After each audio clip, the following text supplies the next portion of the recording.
तमसो मा ज्योतिर्गमय मृत्योर्मामृतंगमय। ओम शांति शांति शांति। पतंजलि योग शास्त्र की ये 60वीं कक्षा। किसी का कुछ प्रश्न है तो पूछा जा सकता है। आगे ते धात परिताप फला पुण्य पुण्य हेतुत्वात्, इस सूत्र से अगला सूत्र है कि परिणाम ताप संस्कार दुख गुण वृत्ति विरोधात् च दुखम एव सर्वम विभूतिना। ओम प्रणाम गुरुजी। जी, वो सती मूल्य तद्विभाग जात्यायुर्भोग में जो जाति बोले थे ना आपने, जाति माने जन्म होता है, तो उसको मैं थोड़ा समझ नहीं पा रहा था। जन्म मैंने का जैसे मतलब, आयु को, जन्म का मतलब किसी शरीर का जन्म। अच्छा किसी शरीर का जन्म, जैसे कि मनुष्य शरीर का जन्म या देव शरीर का जन्म या नरक नारकीय शरीर का जन्म या तिर्यक योनि में जन्म। अच्छा, जैसे हम लोग मनुष्य हैं, तो ये अभी जन्म है, हम, मनुष्य जी जी, जन्म मिला ना कर्मों के द्वारा।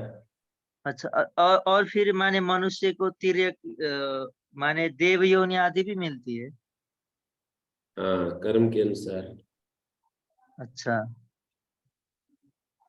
अच्छा, जी धन्यवाद गुरुजी। ये वासना, 3 चीजें आप समझ लीजिए। क्लेश, वासना, ये तो लगभग एक उसमें, और कर्माशय।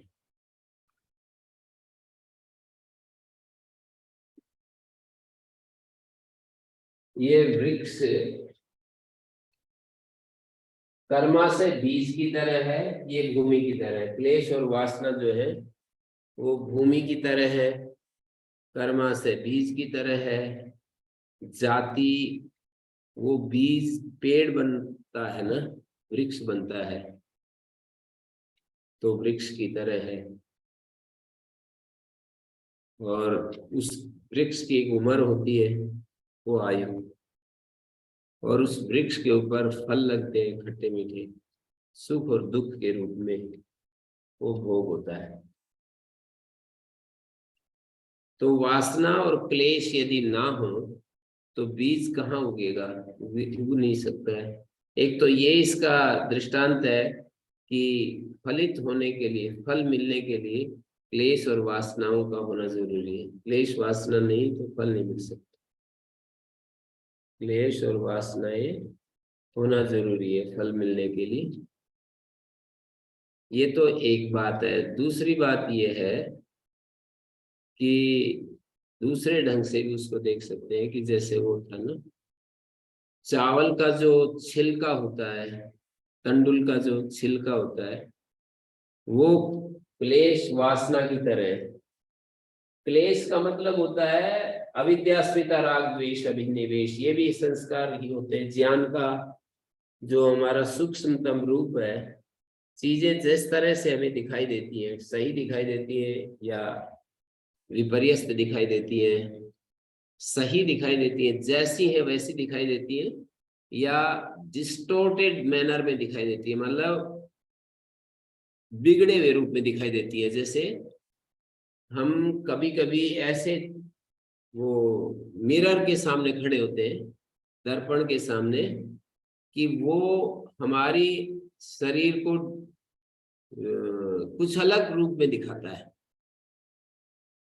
जैसा शरीर है वैसा नहीं दिखाता, या तो बहुत पतला कर देगा, बहुत मोटा कर देगा, लंबा लंबा कर देगा, ऐसे उसके कई सारे रूप बना देता है। मिरर जो है, अलग अलग प्रकार के जो मिरर होते हैं, दर्पण होते हैं। तो क्लेश क्या है? अविद्या, अस्मिता, राग, द्वेष, अभिनिवेश। ये क्लेश जो होते हैं वो हमारी ज्ञान की स्थिति है। हमारे भीतर जो ज्ञान होता है वो अविद्यात्मक हो सकता है, अस्मिता रूप हो सकता है, राग के रूप में, द्वेष के रूप में, और अभिनिवेश माने भय के रूप में। शरीर के प्रति जब हमारी आसक्ति होती है, वो बिछुड़ने लगता है, तो भय आता है। शरीर में जो हमारा तादात्म्य होता है, वो शरीर से शरीर छूटने लगे, हाथ से निकलने लगे, तो स्वाभाविक रूप से सरन सरन होने लगती है। जैसे कि कोई मान लो ऊपर गाड़ी चढ़ जाए, हम गाड़ी में बैठे हुए हो और अचानक कोई हमारे को पकड़ ले पीछे से आकर, या कोई ऐसी सर्प जैसी चीज हमारे इसको छू जाए पैर को, तो एकदम सारे शरीर में भय दौड़ पड़ता है 1 सेकंड में। तो क्या हो रहा है? भय इसलिए हो रहा है कि शरीर के साथ हमारा बहुत अनादिकाल से हमारे अंदर ये आसक्ति बैठी हुई रहती है कि मैं बना रहूं, शरीर मेरा गायब ना हो। मान भुवम भूयासम, ऐसा ना हो कि मैं ना रहूं बल्कि बना रहूं, ऐसा शास्त्र वाक्य है। तो यहाँ पर ये क्लेश होते हैं, राग, द्वेष, भय, अस्मिता, ईगो, मतलब तादात्म्य इसके साथ। जिन चीजों को हमने अर्जित किया है, या किसी ने हमको दे दी है, या हमने कमा ली है, बाल्यकाल से, जन्म से हमें मिल गई है, या गुरुजनों से, समाज से हमें मिल गई। जैसे कि कोई किसी करोड़पति घर में, अरबपति घर में पैदा हो गया, तो वो चीजें उसको जन्म से ही मिल जाती हैं। जन्म से ही भारत में पैदा हुआ व्यक्ति भारतीय हो जाता है। अमेरिका में कितनी विचित्र से नियम है। घूमने गया कोई माता अमेरिका में, और वहां बाई चांस उसको वहीं प्रसव हो गया, तो वो बच्चा मतलब अमेरिका का नागरिक हो जाता है पैदा होते ही। नागरिक के परिभाषा है। मतलब वोट देने का अधिकार, और देश के जो नियम कानून है उनका जो लाभ मिलता है, नागरिक को ही तो मिलता है। दूसरा, यहाँ हम वहां जाए घूमने के लिए, वहां थोड़ी देंगे हमको वो लाभ जो वहाँ के वासियों को मिलते हैं। जैसे आपको यहाँ पेंशन मिलती है, तो अमेरिका का यहाँ आ जाएगा कोई बूढ़ा आदमी, उसको थोड़ी देगी पेंशन, क्योंकि आप यहाँ के नागरिक हैं इसलिए आपको मिलती है। आप वहां जाएंगे तो आपको नहीं मिलेगा, वहां के लोगों को मिलेगा। वोट देने का अधिकार भी वहां के लोगों को मिलेगा, आपको नहीं। राजा का चुनाव करते हैं, कोई अप्लाई करेंगे किसी नौकरी के लिए, किसी उसके लिए। नागरिक की परिभाषा बताओ, परिवार बताओ। ठीक है, परिभाषाओं में ही कोई लोग अटके रहते हैं। कोई आत्मा की खोज में लगे हुए हैं, कोई पदार्थों से सुखी होने में लगे हुए हैं, संबंधों से सुखी होने में लगे हुए हैं। कोई व्यक्ति नेम और फेम से रस ले रहे हैं। सारे अलग अलग हमारी चाहत होती है, अलग अलग हमारी इच्छाएं हैं, उनके अनुसार हम सब काम करते हैं। देखिए, वासना क्या होती है? क्लेश तो हो गया विद्यास्मिता, सही दृष्टि। ये जो अविद्या आदि क्लेश होते हैं, उसमें सही दृष्टि तो नहीं होती। अविद्या तो है ही ऐसी जो उल्टा पुल्टा दिखाती है चीजों को। और अस्मिता में कह रहा था कि दो चीजों को एक करके देखते हैं, देखने वाला और देखने वाले एक हो जाते हैं। दृक् दर्शन शक्ति एकात्म अस्मिता। दृक् शक्ति और दर्शन शक्ति की जो एक रूपता है उसको अस्मिता कहते हैं। तो दृक् दर्शन शक्ति की एकात्मता, ये अस्मिता है। राग द्वेष मानी जिन चीजों से हमें सुख मिलता है उनके प्रति हमारा अटैचमेंट, जिन चीजों से दुख होता है उनसे हम भागते हैं, उनको देखना भी नहीं चाहते हैं, उसका विचार भी नहीं आता है, आने देना चाहते मन में। आ भी जाए तो ऐसे उसको फेंकते हैं। या फिर ऐसा भी होता है जिससे द्वेष है और उसकी निंदा चल रही हो, उसका धज्जियां उड़ाई जा रही हो तो फिर बड़ा आनंद भी लेते हैं, उसकी प्रशंसा हो रही हो, उसकी बहुत महिमा गाई जा रही हो, तब तो बिल्कुल अरे बंद करें ना, क्या किसकी बात चालू कर दी। और यदि उसकी निंदा चालू हो जाए, फिर कहेगा कि हाँ इसी तरह का है, सही कह रहे हो, ऐसा ही है, सही कह रहे हैं, फिर वो उदासीन नहीं होता। बहुत ज्यादा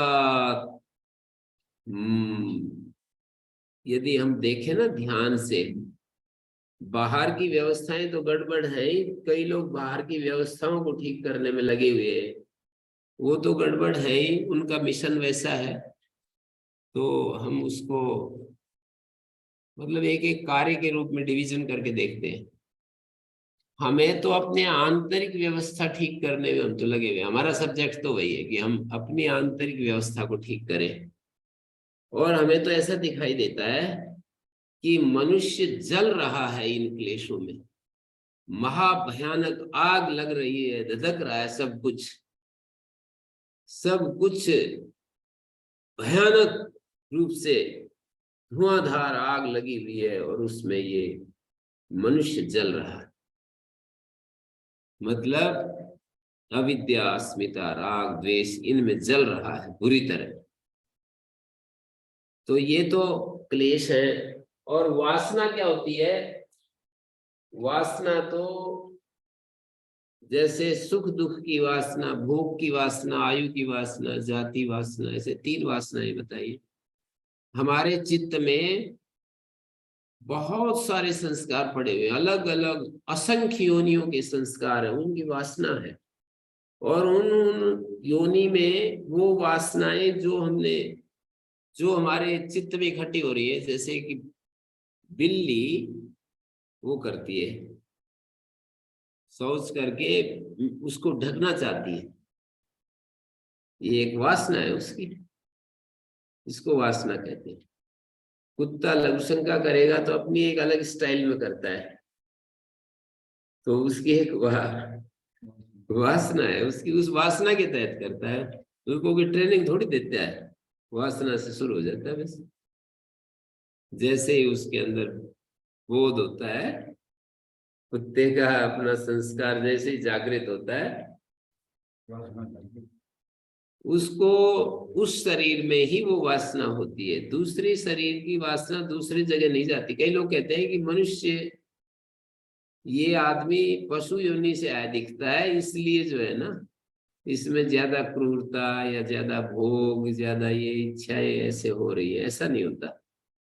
कई लोग ऐसे कह देते हैं कि पशु से आया है, कुत्ता योनि से आया है, इसलिए ज्यादा ही कामुक हो रहा है ये, तो ऐसी बात नहीं होती है। वो उसी योनि की वासना ही वहां काम करती है, दूसरी योनि की दूसरे योनि शरीर में वासना, एक वासना दूसरे शरीर में जाकर प्रकट नहीं होती, उसी शरीर में प्रकट होती। कुत्ते की वासना कुत्ते के शरीर में ही प्रकट होगी, और बिल्ली की वासना बिल्ली के शरीर में। कुत्ता चूहे की तरफ नहीं दौड़ता, बिल्ली जितनी तीव्रता से दौड़ती है, उसके अंदर वो वासना है। ये वासनाएं इस तरह समझ सकते हो आप। ओम गुरु जी प्रणाम। जी। अच्छा, ये माने जैसे खाना जैसे करते हैं, माने उसके आधार पे हमारे मन का निर्माण होता है, ऐसे बोलते हैं ना। हम्म। तो माने जैसे वो कोई बकरे आदि की मांस आदि खाते हैं, या फिर कोई भी मांस मछली खाती है, तो उसकी संस्कार आते हैं, ऐसा बोलते हैं। हाँ, तो मनुष्य जीवन में ही है ना वो वासना।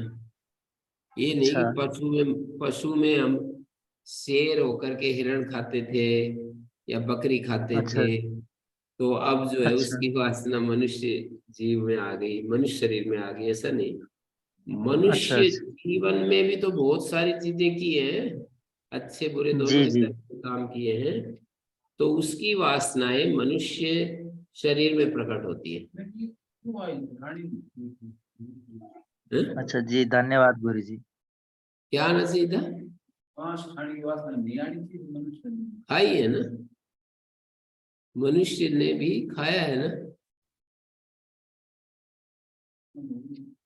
आया है लेकिन वो खाया है तब तो वासना बढ़ेगी ना। नई वासनाएं भी बनती है, ऐसा नहीं कि पुरानी ही चलती है, पुष्ट भी होती रहती है। पुरानी वासनाओं को पुष्टि भी मिलती रहती है, कोई नई भी मिलती है। इसीलिए कहते हैं कि योग साधना की वासना नई है, बाकी तो सारी पुरानी है, रिपीट होती रहती है। योग साधना की वासना नई इसलिए है कि जो लोग आत्मा को ऐसा मानते हैं उनके लिए तो योग साधना की वासना नहीं है। पर महर्षि दयानंद जैसे लोग जो पुनरावृत्ति मानते हैं, इस शरीर में मुक्त हो जाएंगे, फिर लंबे समय तक मुक्त रहेंगे, फिर वापिस आकर के इस शरीर में जन्म ग्रहण करेंगे, ऐसा जो मानते हैं, ठीक है, ऐसा जो मानते हैं, नई वासना बने। मतलब एक बार ही हम मुक्त होंगे, मुक्त हो गए तो फिर कोई जन्म लेने का मतलब नहीं। ऐसा जिनका दर्शन है, ऐसी जिनकी दृष्टि है, तो उनके अनुसार ये जो मनुष्य जीवन में जो योग साधना की जो साधना की जो वासना है ना, योग साधना की वासना, वो नई है। अब से पहले यदि होती तो मुक्ति हो जाती।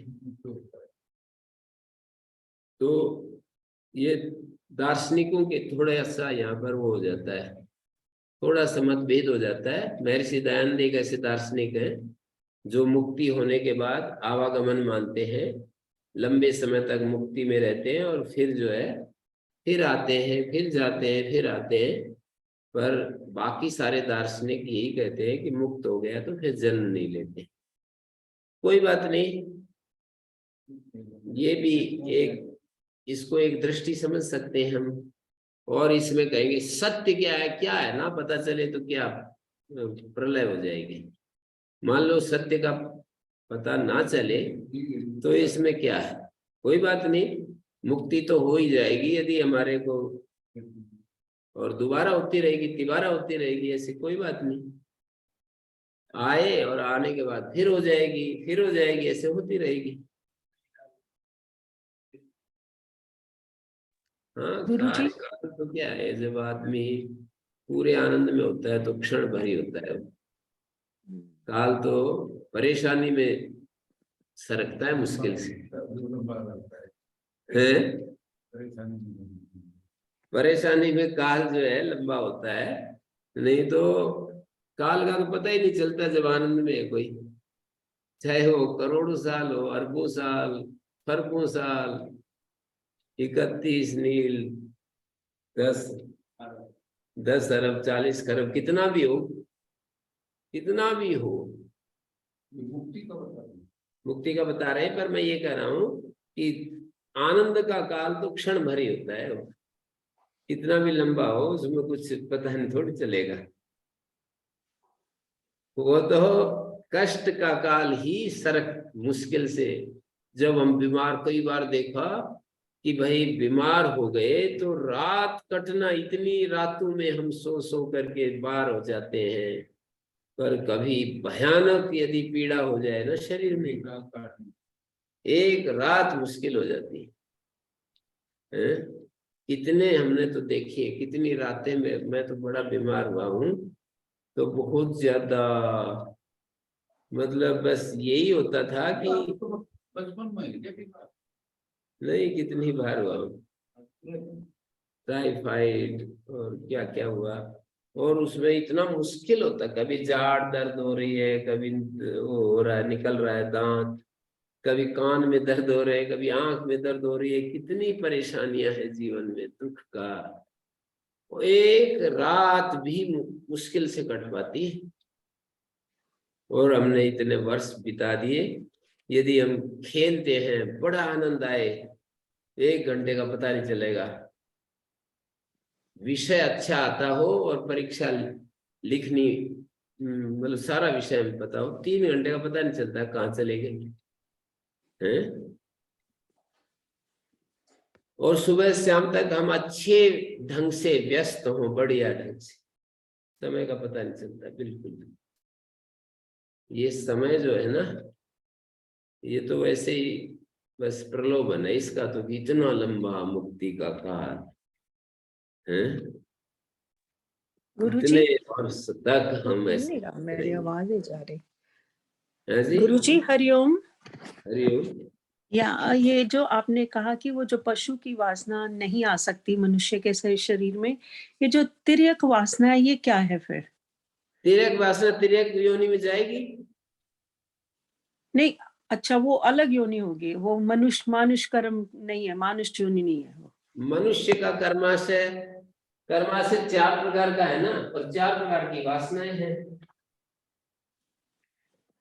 जैसे मानुष वासना, नहीं मानुष कर्माशय, मानुष कर्म, मानुष वासना, ठीक है ये। ठीक है। दैव कर्म, दैव वासना, नारक कर्म,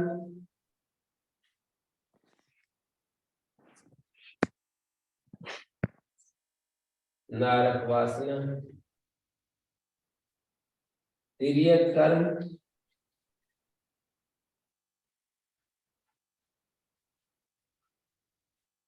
तिर्यक वासना। ये अलग अलग योनियां हैं साथ में। अलग योनियां तो होती हैं और क्या। ये देखो, मानुष कर्म से मानुष वासना अभिव्यक्त होती है। हाँ, मानुष कर्म, मनुष्य जन्म लायक जो कर्म करेंगे ना, मनुष्य जन्म जिससे पैदा होता है, जिन कर्मों से मनुष्य बनता है, कर्मों से बनते हैं ना शरीर, तो मनुष्य कर्म से मानुष वासना प्रकट होगी हमारे चित्त में। दैव कर्म करेंगे ना, ये कर्म करने वाला तो मनुष्य ही है, दैव कर्म करेगा तो दैव वासना प्रकट हो जाएगी। नारकीय कर्म करेगा तो नारक वासना प्रकट हो जाएगी। मनुष्य ही करने वाला है जो कर्म। पशु को तिर्यक कहते हैं ना, तिरछी रीढ़ की हड्डी होती है ऐसे, तो उसके तिर्यक वासना प्रकट होगी। 4 वासनाएं मोटी मोटी कर दी, जितनी पशु योनि है वो सब तिर्यक वासना, जितने नरक के प्राणी हैं वो नारक वासना। नरक के शरीर भी अलग होंगे, ये तिर्यक में आएंगे। हाँ, नरक में उनका एक शरीर होता है, उनको डाल दिया जाएगा उबलते हुए जैसे तेल में, और वो पकता रहेगा और वहां दर्द होता रहेगा, पर वो मरेगा नहीं। मनुष्य का शरीर तो अलग प्रकार का है ना, कि उसमें मान लो गर्मी उबलते उबलते उसमें डाल दिया कढ़ाई में, तो बस 1 आध मिनट में समाप्त हो जाएगी कहानी है। ये शरीर को मिलेगी और क्या, पर स्थूल शरीर के बिना कैसे मिल सकती है? स्थूल शरीर भी तो होता है ना साथ में। उसको चीरा जाएगा, ऐसे मान लो आरे से चीरे हम, हैं? चीरते रहेंगे, और वो जो है ना चिल्लाता रहेगा, आवाज करता रहेगा, पर वो मतलब मरेगा नहीं है। उसके शरीर का ही ऐसा है। तो यदि किसी को विश्वास हो तो संभल जाए, ना विश्वास है तो अपने तैयारी करता रहे नरक योनि की, और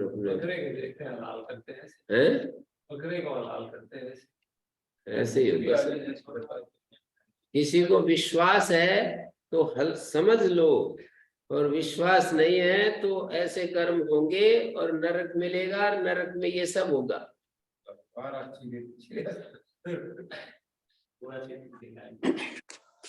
हाँ। तो गुरु जी, सारी वासनाओं का जंक्शन ये मानव शरीर ही है, मानव योनि ही है, सारी वासनाओं का जंक्शन। ओ जी, हम्म नहीं, सारी वासनाएं तो अलग अलग शरीरों, मनुष्य दैव शरीर में दैव वासना इकट्ठी होती है, नारक शरीर में नारक वासना, तिर्यक शरीर में तिर्यक वासना, पर कर्म मनुष्य में ये सब मनुष्य योनि में रहते हुए कर्म करना। कर्म जो है ना, ये भेद, कर्म के जी भेद, जी नारक कर्म, ये तो मनुष्य योनि में होती है, ये वासनाएं अलग हम्म शरीरों में होती है। हम्म जैसे मानुष कर्मों का वासना अलग है, तिर्यक वासना अलग है। हम्म जैसे एक गाय अपने बछड़े को चाट करके प्रेम की का अभिव्यक्ति करती है या सुख होता है उसको, जी जी बछड़े को। तो हम्म मनुष्य की प्रणाली अलग है, मनुष्य अपने बच्चे को थोड़ी चाटता है ऐसे, जी जी जी हैं? जी ये जी बात नहीं है। गाय जो है, गाय को देखो कैसे वो सुखी होती है जब बच्चा होता है ना, कितना आनंद लेती है चाट चाट करके, हैं? जी इसका मतलब ये हुआ कि अगर हम तिर्यक कर्म करेंगे मनुष्य जीवन में ज्यादा, तो वो ही योनि में वो जाएंगे। तिर्यक वासना प्रकट हो जाएगी और तिर्यक योनि मिल जाएगी। हाँ, मनुष्य जन्म करेंगे, मनुष्य कर्म करेंगे, मतलब मनुष्य जीवन में रहते हुए ज्यादा ही तिर्यक कर्म करेंगे ना, पशु उचित कर्म करेंगे, पशु लायक कर्म करेंगे, पशु योनि मिले ऐसा कर्म करेंगे, तो तिर्यक वासना प्रकट होगी और तिर्यक शरीर मिल जाएगा। तिर्यक देखो वासना प्रकट हुए बिना तिर्यक शरीर नहीं मिल सकता। जी जी तिर्यक कर्म से तिर्यक वासना प्रकट हुए बिना तिर्यक शरीर नहीं मिल सकता। नहीं तो मनुष्य से तिर्यक शरीर में कैसे चला जाता है आदमी? मनुष्य जीवन से, मनुष्य जीवन में कर्म करेगा और वो चला गया नरक शरीर में, तो मनुष्य कर्म में नारक कर्म होंगे, नारकीय कर्म होंगे, विश्वास का जो जो हमारे ऊपर जिसने विश्वास किया और हमने उसका विश्वास घात कर डाला, जी और बहुत ज्यादा हमने इस तरह के काम किए जो बहुत ज्यादा नृशंस कर्म किए, जैसे जी उग्रवाद वगैरह करवाते हैं ना, ऐसे हाथ बंद करवा लेते हैं और कहते हैं कि झुको, और ऊपर से ऐसे काट देते हैं। और वो जो है ना, जो मुस्लिम एक वहां उदयपुर में कहाँ पर कन्हैया को जो है ना, कितना विश्वास में लेकर के कितनी बुरी तरह से उसका, ये सब नारक कर्म है। जी जी ये सब नारक कर्म है, बहुत ही- और नारक कर्म से उसको नारक वासना मिलेगी, उद्बुद्ध हो जाएगी। कर्माशय से वासना उद्बुद्ध हो जाती है, जिस तरह का कर्म हो उसी जाति की वासना उद्बुद्ध हो जाती है, जिस तरह का कर्म हो ना उसी जाति की वासना प्रकट होगी। फिर मनुष्य से ऊपर जाएंगे थोड़ी, दैव आ गया ना, अति देवता बस 4 विभाग करके इस मोटे वाले समझाए। कीजिए कि ऊपर बन जाए। तो हमें बहुत सावधान होके हर कर्म करने की बात है, जी, बहुत सावधान होके कर्म करने की बात है, बहुत सावधान। जी जैसे आप अपना प्रेम उन अनाथ बच्चों को बांटती रहती हैं और बहुत ही ज्यादा ऐसे कर्म करती हैं, तो आपके कर्म जो है ना दैव कर्म होते जा रहे हैं, और ब्यूटीफुल। दैव वासना प्रकट होगी। जब मृत्यु समय आएगा तो दैव वासना प्रकट हो जाएगी। और चमन जी को कह रहा हूं मैं, ब्यूटीफुल। ये सबको बांटती हैं, ये उन्हीं को नहीं, ये सबको बांटती हैं, हैं? ये सबको बांटती हैं, ऐसा प्यार, ऐसा प्रेम। हाँ, तो इन्होंने अपना मन ऐसा बना लिया। अब ये जो है ना दैव कर्म बनता जा रहा है, बनता जा रहा है, और दैव कर्म से दैव वासना प्रकट हो जाएगी जब ये शरीर छोड़ेंगे।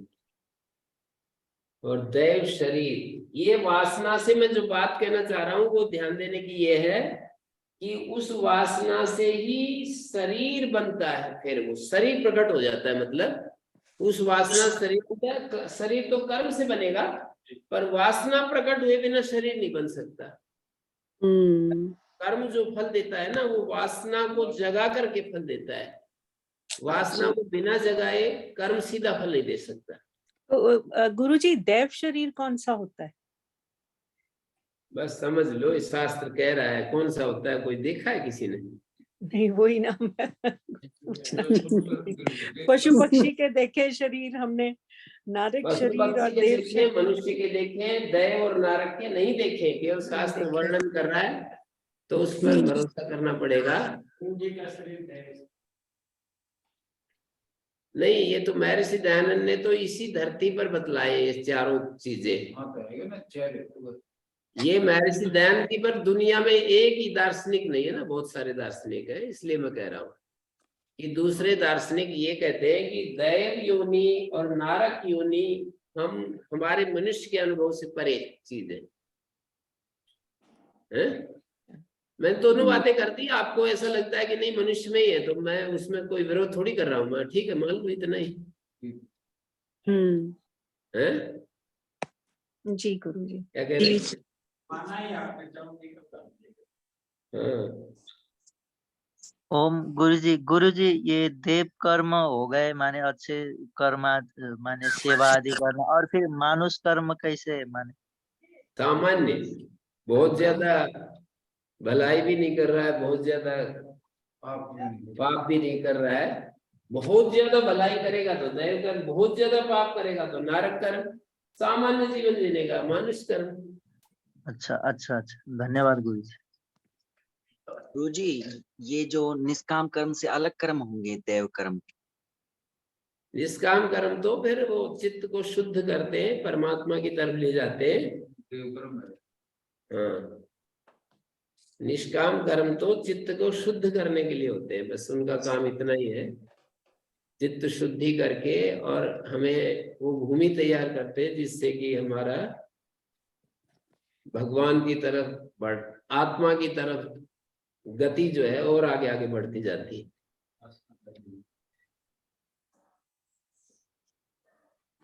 तो इस तरह से इसको समझ सकते हैं। ओम शांति शांति शांति। प्रणाम गुरुजी। प्रणाम गुरुजी। थैंक यू गुरुजी। नाम प्रणाम प्रणाम प्रणाम गुरुजी। प्रणाम गुरुजी। ओम श्री गुरुभ्यो नमः।